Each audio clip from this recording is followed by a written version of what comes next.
बिस्मिल्लाहिर्रहमानिर्रहीम। अस्सलाम वालेकुम। इस लेक्चर में हम हाइब्रिडाइजेशन स्टडी करेंगे ऐसे मॉलिक्यूल्स की जो अपनी हाइब्रिडाइजेशन के अंदर जो डी ऑर्बिटल है उसको इन्वॉल्व करते हैं।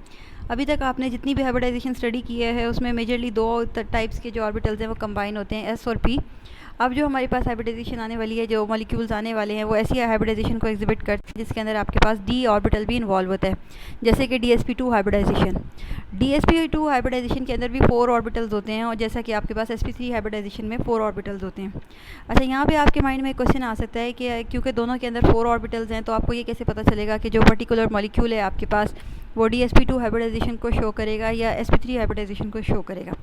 तो जो sp3 हाइब्रिडाइजेशन है वो नॉर्मली वो मॉलिक्यूल्स बनाते हैं, वो एटम्स बनाते हैं जिनके सराउंडिंग में 4 एटम्स हों और उनका साइज़ स्मॉल हो, और वो अपनी इलेक्ट्रॉनिक कॉन्फ़िगरेशन में डी ऑर्बिटल की इन्वॉल्वमेंट ना हो जिनके। और DsP2 हाइब्रिडाइजेशन नॉर्मली वो वाले एटम्स शो करते हैं जिनकी इलेक्ट्रॉनिक कॉन्फ़िगरेशन में नंबर 1 तो डी ऑर्बिटल इंक्लूड हो, नंबर 2 उनका साइज़ भी बड़ा हो, जिसकी वजह से वो जो है अपना डी ऑर्बिटल जो है वो उसको अपनी हाइब्रिडाइजेशन में इंक्लूड करते हैं। तो DsP2 हाइब्रिडाइजेशन की जो इन्वॉल्वमेंट का केस है वो नॉर्मली आपके पास ट्रांजिशन मेटल एटम से स्टार्ट होता है। तो इस किस्म के मॉलिक्यूल्स जिनका साइज़ बड़ा हो, जिनकी जो इलेक्ट्रॉनिक कॉन्फ़िगरेशन है उसमें डी ऑर्बिटल आ रहा हो, वो नॉर्मली ये DsP2 हाइब्रिडाइजेशन को जो है वो डिपिक्ट करते हैं। इसके अलावा अगर आपको पहले से ही स्ट्रक्चर मालूम हो, या वो कोई आपको किसी तरह कह दे कि जी आपके पास एक मॉलिक्यूल है जिसकी स्क्वायर प्लेनर ज्योमेट्री है और एक मॉलिक्यूल है तो उसकी टेट्राहेड्रल ज्योमेट्री है, तो आप बताइए कि इनमें से sp3 हाइब्रिडाइजेशन किसकी होगी। तो डेफिनेट है sp3 हाइब्रिडाइजेशन टेट्राहेड्रल वाले मॉलिक्यूल की होगी, और जो मॉलिक्यूल DsP2 हाइब्रिडाइजेशन शो करेगा उसकी ज्योमेट्री स्क्वायर प्लेनर होगी। तो इस तरह आप अंदाज़ा लगा सकते हैं कि आपके मॉलिक्यूल में ये सिर्फ एक ही केस है जिसमें आपके पास दो तरह की हाइब्रिडाइजेशन में 4 ऑर्बिटल्स बनते हैं। अदरवाइज़ आपके पास डिफरेंट हाइब्रिडाइजेशंस जो हैं वो different number of orbitals show करती हैं। तो इन दोनों को आप डिफरेंशिएट कर सकते हैं on the basis of the involvement of the D orbital in the electronic configuration of the particular atom.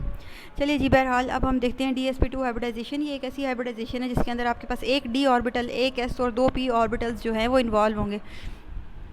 यहाँ पे मैंने आपको निकल टेट्रासियानो निकल की आपको एग्जांपल दी है, आप ज़रा इसको गौर से देखिए।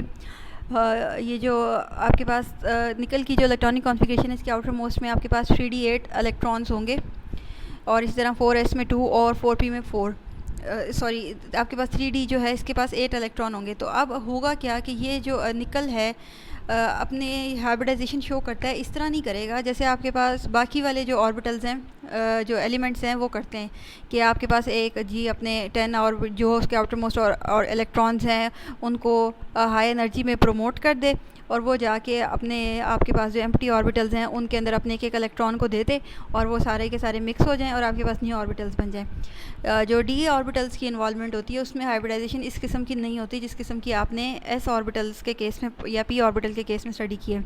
यहाँ पे होता क्या है कि जो आपके पास हाइब्रिडाइजेशन होती है उसके अंदर इन्वॉल्वमेंट होती है आपके पास लिगेंड्स की।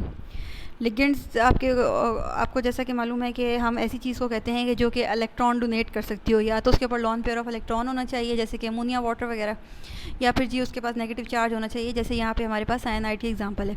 तो जो लिगेंड्स होते हैं वो जिन ऑर्बिटल्स में अपने इलेक्ट्रॉन को डोनेट करते हैं किसी पर्टिकुलर एटम की, तो वो वाले जो ऑर्बिटल्स होते हैं उनकी कम्बिनेशन से आपके पास जो हाइब्रिडाइजेशन एग्जिस्ट करती है, इस किस्म की हाइब्रिडाइजेशन के अंदर आपके पास जो डी ऑर्बिटल की है वो इन्वॉल्वमेंट होती है। फॉर एग्जांपल अगर आप यहाँ पे देखिए तो जो ग्रीन कलर की आपको फिलिंग नज़र आ रही है इलेक्ट्रॉन्स की, ये सारे के सारे इलेक्ट्रॉन्स सियानो के हैं, साइनाइड के हैं। साइनाइड ने जो अपने इलेक्ट्रॉन्स डोनेट किए हैं वो उसने एक डी ऑर्बिटल में और एक एस में और 2 पी ऑर्बिटल्स में किए हैं, एक सियानो ने एक पेयर। तो इसीलिए उसने एक पर्टिकुलर ऑर्बिटल में किया है, दोनों अपने इलेक्ट्रॉन्स को अलग अलग नहीं किया। तो इस किस्म के जो आपके पास हाइब्रिडाइजेशन होती है जिसमें आपके पास मिक्सिंग होती है इलेक्ट्रॉन्स की on the basis of the donation from the ligand, तो उसमें आपके पास डी ऑर्बिटल की इन्वॉल्वमेंट लाजमी तौर पे होती है। तो अगर आपको यहाँ पे नज़र आ रहा है जो आने वाला इनकमिंग साइनाइड ग्रुप है उसने अपने इलेक्ट्रॉन्स जो हैं डोनेट किए हैं डी ऑर्बिटल को और एस ऑर्बिटल को, और जो आपके पास है ये जो है 2 p ऑर्बिटल्स को। अच्छा, यहाँ से शायद आपके जहन में क्वेश्चन आ रहा होगा कि जी निकल के तो अपने भी 4s2 ऑर्बिटल में 2 इलेक्ट्रॉन्स होते हैं, तो वो कहाँ गए। अगर आप गौर करें जो आपको ये स्क्वायर प्लेनर स्ट्रक्चर दिया हुआ है निकल का, इसके ऊपर 2+ चार्ज लिखा हुआ है, इसका मतलब ये है कि जो निकल के अपने 4s वाले इलेक्ट्रॉन थे वो डोनेट कर चुका है। और अगर आप ऊपर पिंक कलर वाला पूरा होल कॉम्प्लेक्स देखें तो उसके ऊपर 2 नेगेटिव चार्ज लिखा हुआ है। यहाँ पे निकल के ऊपर 2 पॉजिटिव चार्ज है और पूरे कॉम्प्लेक्स के ऊपर 2 नेगेटिव चार्ज है। इसका मतलब ये है कि इसमें साथ में कोई एनाइन अटैच होगा जिसके ऊपर कम से कम 2 नेगेटिव का चार्ज हो, जैसे आपके पास सल्फेट हो सकते हैं। तो जो निकल के वो जो आउटर मोस्ट 2 इलेक्ट्रॉन्स थे वो उसने उस आयन एनाइन को डोनेट किए होंगे, जो उसके साथ में अटैच हो सकता है। जैसे कि आपके पास सल्फेट हो सकता है, जैसे कि आपके पास 2 क्लोराइड हो सकते हैं। इस किस्म की किसी चीज़ को उसने जो अपने इलेक्ट्रॉन है वो डोनेट किए हुए। उसके बाद उसके पास जितने भी एम्प्टी ऑर्बिटल्स बचते हैं उसके उसमें साइनाइड आके अपने जो इलेक्ट्रॉन्स है वो डोनेट करता है, क्योंकि वो एक लिगेंड है तो वो इलेक्ट्रॉन डोनेट करेगा।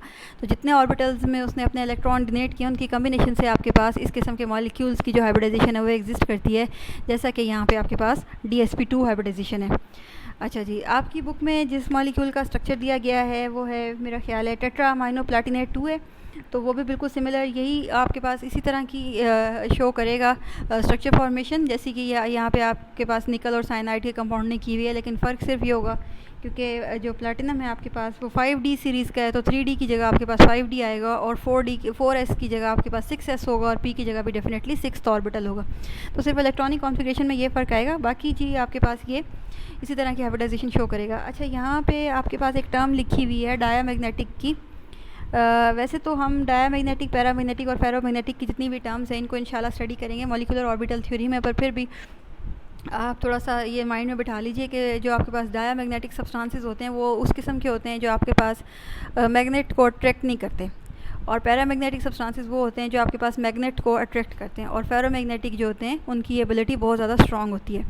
अच्छा, और केमिस्ट्री की टर्म में हम कह सकते हैं जी आपके पास डायामैग्नेटिक सब्सटेंसेस वो होते हैं जिनके पास कोई भी अनपेयर्ड इलेक्ट्रॉन ना हो। जैसे कि आपको इस केस में नज़र आ रहा है कि निकल और जो ये साइनेट का कंपाउंड है इसमें एक भी अनपेयर्ड इलेक्ट्रॉन नहीं है, मतलब दो दो का सेट प्रेजेंट है। तो इस तरह के सब्सटेंसेस को हम केमिस्ट्री की लैंग्वेज में डायामैग्नेटिक कहते हैं। और अगर किसी के पास कम से कम एक भी आपके पास अगर अनपेयर इलेक्ट्रॉन होगा तो उस तरह के सब्सटेंसेस को हम फेरोमैग्नेटिक कहते हैं।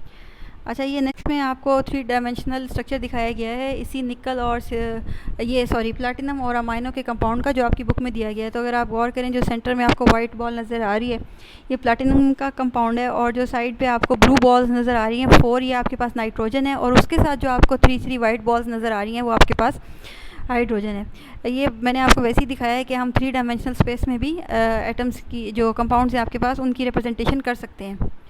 अच्छा जी, उसके बाद अब हम देखें। अच्छा जी, नेक्स्ट है हमारे पास DsP3 हाइब्रिडाइजेशन। DsP3 हाइब्रिडाइजेशन आपकी बुक में पेज नंबर 92 पे गिवन है, और इसमें आपकी बुक ने एग्जांपल यूज़ की है फास्फोरस पेंटाक्लोराइड की। अच्छा, तो हम देख लेते हैं इसको। फास्फोरस पेंटाक्लोराइड में जो सेंट्रल एटम है वो है फास्फोरस। फास्फोरस आपके पास वैसी ही हाइब्रिडाइजेशन शो करेगा जैसे आपके पास नॉर्मल एलिमेंट्स करते हैं। S और P ब्लॉक्स के जो एलिमेंट्स हैं आपके पास उनको हम नॉर्मल एलिमेंट्स कहते हैं, और इसके अलावा जो D ब्लॉक्स के एलिमेंट्स होते हैं सेंटर में उनको हम ट्रांजिशन एलिमेंट्स कहते हैं। क्योंकि ये नॉर्मल एलिमेंट है तो हाइब्रिडाइजेशन भी ये वैसे ही शो करता है जैसे नॉर्मली नॉर्मल एलिमेंट्स करते हैं। अगर आप गौर करें तो आपको फास्फोरस की लेफ़्ट साइड पे इलेक्ट्रॉनिक कॉन्फ़िगरेशन दी गई है। फास्फोरस का जो एटॉमिक नंबर होता है 15 होता है। तो ये एक ह्यूज आपके पास मॉलिक्यूल है, और D ऑर्बिटल जो है वो बिल्कुल करीब ही पड़ा होता है, क्योंकि 3p तक तो आपके पास फिलिंग हो रही होती है, तो उसके नेक्स्ट 3d ही होता है आपके पास। तो अगर आप गौर करें तो इसमें 3s है और हाफ फिल्ड 3p है, और उसके बाद कम्प्लीटली एम्प्टी आपके पास 3d ऑर्बिटल है। तो इसमें आपके पास जो हाइब्रिडाइजेशन होगी फास्फोरस पेंटाक्लोराइड के केस में आपके पास हाइब्रिडाइजेशन जो होगी वो होगी DsP3। होगा क्या, जो आपके पास S में ये जो एक इलेक्ट्रॉन है ये प्रमोट होके जाएगा D ऑर्बिटल में। इस तरह आपके पास, या आप ये भी कह सकते हैं कि जी ये पहले P में गया और फिर P से D में गया। ये ट्रांजिशन फास्फोरस के केस में पॉसिबल है। लेकिन अक्सर क्वेश्चन आता है जी अगर आपके पास फास्फोरस पेंटाक्लोराइड तो बन सकता है तो फिर नाइट्रोजन पेंटाक्लोराइड एग्जिस्ट क्यों नहीं करता। उसकी वजह यह है कि जो नाइट्रोजन की आउटर मोस्ट कॉन्फ़िगरेशन है वो होती है 2s एंड 2p में, और उससे 3d ऑर्बिटल अभी बहुत दूर होता है। अभी पूरे 3 शेल ने आना होता है, 3s ने भी 3p में भी, और उसके बाद 3d एग्जिस्ट करते हैं। क्योंकि वो 3d ऑर्बिटल तक ट्रांजिशन नहीं कर सकता, तो इसलिए 5 जो उसके साथ क्लोराइड की एडजस्टमेंट है वो डिफ़िकल्ट हो जाती है। इसका मतलब ये नहीं है कि नाइट्रोजन जो है वो 5 बॉन्ड बना नहीं सकता, लेकिन इतने ज़्यादा स्ट्रॉन्गली अटैच्ड कोवलेंट बॉन्ड जो है वो नाइट्रोजन के लिए शो करना डिफ़िकल्ट होता है। लेकिन इसके बिल्कुल डायरेक्ट सिग्मा बॉन्डिंग नहीं कर सकता नाइट्रोजन 5, लेकिन वो दूसरी किस्म की +5 ऑक्सीडेशन शो करते हैं आपके पास, जैसे कि नाइट्रिक एसिड में वो +5 ऑक्सीडेशन वगैरह शो करता है। लेकिन डायरेक्ट सिग्मा बॉन्डिंग जो है 5 इलेक्ट्रॉन्स 5 एटम्स से साइमल्टेनियसली नाइट्रोजन इसीलिए शो नहीं करता क्योंकि उसके पास अभी 3 पूरा शेल रिमेनिंग होता है, और 2p और 3d में बहुत ज़्यादा गैप प्रेजेंट होता है। बहरहाल ये तो एक साइड से पॉइंट था।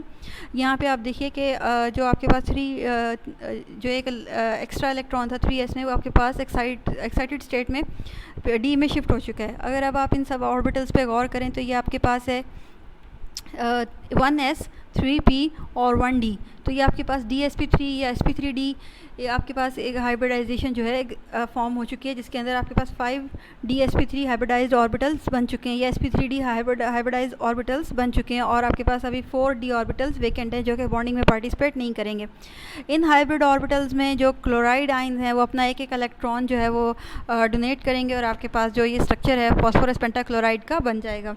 जो आपके पास ज्योमेट्री होती है dsp3 हाइब्रिडाइजेशन में वो होती है ट्राइगोनल बायोपिरामिडल स्ट्रक्चर, यानी कि आपके पास तीन क्लोराइड और फास्फोरस के दरमियान में एक ट्रायंगल बना होगा, और उसके जो कि एक ही प्लेन में 3 क्लोराइड्स और फास्फोरस एक ही प्लेन में है, और जो एक क्लोराइड अबव द प्लेन है और एक क्लोराइड आपके पास बिलो द प्लेन है, तो वो आपके पास दोनों पिरामिड किस्म का स्ट्रक्चर बनाएंगे, प्रिज्म की तरह का स्ट्रक्चर बनाएंगे above and below the plane. तो इसलिए हम इसको कहते हैं ट्राइगोनल बायोपिरामिड। ट्राइगोनल 3 क्लोराइड की वजह से जो कि सेंटर में बायोपिरामिडल, एक वो पिरामिड जो ऊपर बनेगी यानी कि प्रिज्म टाइप स्ट्रक्चर, और एक वो जो नीचे बनेगी।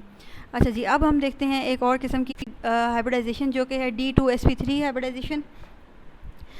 ये भी जी आपकी बुक में गिवन है पेज नंबर 93 पे। इसमें आपकी बुक ने एग्जांपल ली है सल्फ़र हेक्साफ्लोराइड की। तो यहाँ से आप देख लें बिल्कुल वैसे ही आपके पास सल्फ़र भी नॉर्मल एलिमेंट है, तो उसने अपने जो उसकी इलेक्ट्रॉनिक कॉन्फ़िगरेशन है ये आपको लेफ़्ट साइड पे गिवन है। 3s में आपके पास 2 इलेक्ट्रॉन है और 3p में आपके पास 4 इलेक्ट्रॉन है। तो होगा क्या कि आपके पास एक्साइटेड स्टेट में जो अब वो अपना एक इलेक्ट्रॉन s से और एक इलेक्ट्रॉन अपना p से next to empty d orbitals में शिफ्ट करेगा, जिसकी वजह से आपके पास न्यू 5 ऑर्बिटल्स बनेंगे सेम एनर्जी और सेम शेप के, जिनको आप D2sp3 या sp3d2 कह सकते हैं, और इस किस्म का आपके पास स्ट्रक्चर आ जाएगा। ये स्ट्रक्चर बिल्कुल आप कह सकते हैं कि सिमिलर है उसके जो dsp3 में आपने हाइब्रिडाइजेशन पढ़ी है, सिर्फ फ़र्क इतना है कि वहाँ पे आपके पास इन दी प्लेन ट्राइगोनल ज्योमेट्री बनती है, यहाँ आपके पास इन दी प्लेन स्क्वायर ज्योमेट्री बनती है, और उसके अलावा एक एलिमेंट जो है, एक एटम जो है फ्लोराइड का वो अबव दी प्लेन है, और एक एटम जो है फ्लोराइड का वो बिलो दी प्लेन है। जैसे इसमें जैसे कि आपके पास फॉस्फोरस पेंटाक्लोराइड में in the plane trigonal plane बन रहा था, यहाँ पे इसमें इन द प्लेन आपके पास स्क्वायर प्लेन बनेगा। तो और अच्छा, इस तरह के स्ट्रक्चर को जो आपके पास बन रहा होता है जिसमें 6 एटम्स आपके पास साइमल्टेनियसली अटैच हो रहे हो और आपके पास D2sp3 हाइब्रिडाइजेशन हो, तो यहाँ पे जो हमारे पास ज्योमेट्री होती है मॉलिक्यूल की उसको हम बोलते हैं ऑक्टाहेड्रल ज्योमेट्री। एक और एग्जांपल इसको क्लियर करने के लिए कंसिडर कर लेते हैं, आपकी बुक में तो नहीं है लेकिन हम इसको देख लेते हैं, क्योंकि अभी आपने स्टार्ट में कम्प्लेक्स मॉलिक्यूल की ज्योमेट्री स्टडी की है, तो मेरा ख्याल है इसको भी स्टडी करने में कोई हर्ज नहीं है। ये आपके पास हेक्सामाइनो कोबाल्टेट 3 की एग्जांपल है।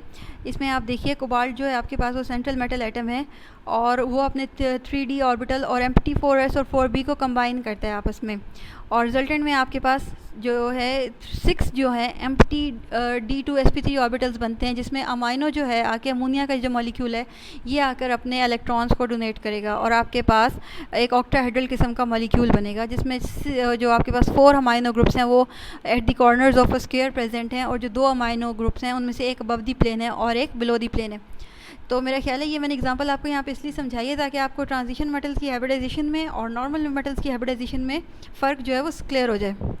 बहरहाल अगर आप इसको कर लेंगे तो एक्सीलेंट, आपके लिए आगे आसानी होगी। हमने आगे पढ़नी है CFT क्रिस्टल फील्ड थ्योरी, उसमें हमने कम्प्लेक्स मॉलिक्यूल्स की ज्योमेट्री स्टडी करनी है। अगर आपकी ग्रिप स्ट्रॉन्ग होगी तो अच्छी बात है, बहरहाल अगर आप इसको यहाँ पे स्किप भी करना चाहें तो डजंट मैटर, इट्स फाइन। अच्छा, लास्ट में हमारे पास है जी D3sp3 हाइब्रिडाइजेशन, एक ऐसी हाइब्रिडाइजेशन जिसमें सेंट्रल मेटल के अराउंड जो है आपके पास 7 एटम्स जो हैं वो प्रेजेंट होते हैं, जैसे कि है आयोडीन जो है हेप्टाफ्लोराइड आपके पास जो मॉलिक्यूल है, इसके अंदर आपके पास 7 फ्लोराइड के मॉलिक्यूल्स ने सराउंड किया होता है आयोडाइड के मॉलिक्यूल को। आयोडीन का जो मॉलिक्यूल है वो लार्जेस्ट है among the members of the halogens, तो जाहिर सी बात है इसके अंदर d ऑर्बिटल्स की इन्वॉल्वमेंट होगी। तो आपके पास ये क्योंकि नॉर्मल एलिमेंट है आयोडीन, तो बेशक आप इसका साइज़ जो है वो लार्ज है, बिग है, लेकिन उसकी जो हाइब्रिडाइजेशन होगी वो ऐसी ही होगी जैसे नॉर्मल एलिमेंट्स आपस में करते हैं, जैसे कि हम पहले नॉर्मल एलिमेंट्स की हाइब्रिडाइजेशन पढ़ चुके हैं। इसके अलावा जी इसकी ज्योमेट्री आप देख लीजिए, पेंटागोनल बायोपिरामिड है उसका। उसकी वजह यह है कि आपके पास जो प्लेन के अंदर 5 फ्लोराइड प्रेजेंट हैं जो कि होंगे in the form of pentagon, 5 corners को उन्होंने सराउंड किया हुआ था, ये आपके पास पेंटागन बनती है, और एक जो फ्लोराइड है वो अबव द प्लेन है और एक जो फ्लोराइड है वो बिलो द प्लेन है। तो ऊपर और नीचे आपके पास एक पिरामिड प्रिज्म या पिरामिड आप कह लें उसको, वो वाला स्ट्रक्चर बनेगा, क्योंकि ऊपर और नीचे दो तरफ बनेगा तो इसलिए बायोपिरामिडल। तो पेंटागोनल बायोपिरामिडल जो आपके पास है ज्योमेट्री होती है D3sp3 हाइब्रिडाइजेशन की, जिसमें आपके पास 7 हाइब्रिडाइज्ड ऑर्बिटल्स बनते हैं। अच्छा जी, इसके अलावा मैंने आपको ये कहना था कि पेज नंबर 94 पे आपको एक टेबल दिया हुआ है जिसमें ये सारी हाइब्रिडाइजेशंस कंबाइन की हुई हैं, एक प्रिसाइज फॉर्म में सारी इन्फॉर्मेशन आपको दी हुई है। यहाँ पे हाइब्रिडाइजेशन का नाम लिखा हुआ है, उनकी ज्योमेट्रीज लिखी हुई हैं, एंगल्स लिखे हुए हैं और एग्जांपल्स लिखनी हुई है। तो ये मुबारक हो, आपको ये याद करना है आपने। इसके अलावा जो समरी दी हुई है हाइब्रिडाइजेशन की, इसको भी एक नज़र देख लें। वैसे ऐसा इतनी इंपॉर्टेंट नहीं है, क्योंकि अगर आपने पीछे से सारा कवर कर लिया तो फिर आपको समरी की कोई ज़रूरत नहीं है, लेकिन अगर आपने पीछे से नहीं किया तो फिर इसको पढ़ लें एक नज़र, तो काम आएगी आपके। बहरहाल टेबल तो आप पे लाजिम है ना, इसको तो आप अच्छी तरह याद कर लीजिए। अच्छा, अगर अब आपका कोई क्वेश्चन है तो you are welcome to ask. Thank you so much. Allah हाफिज़।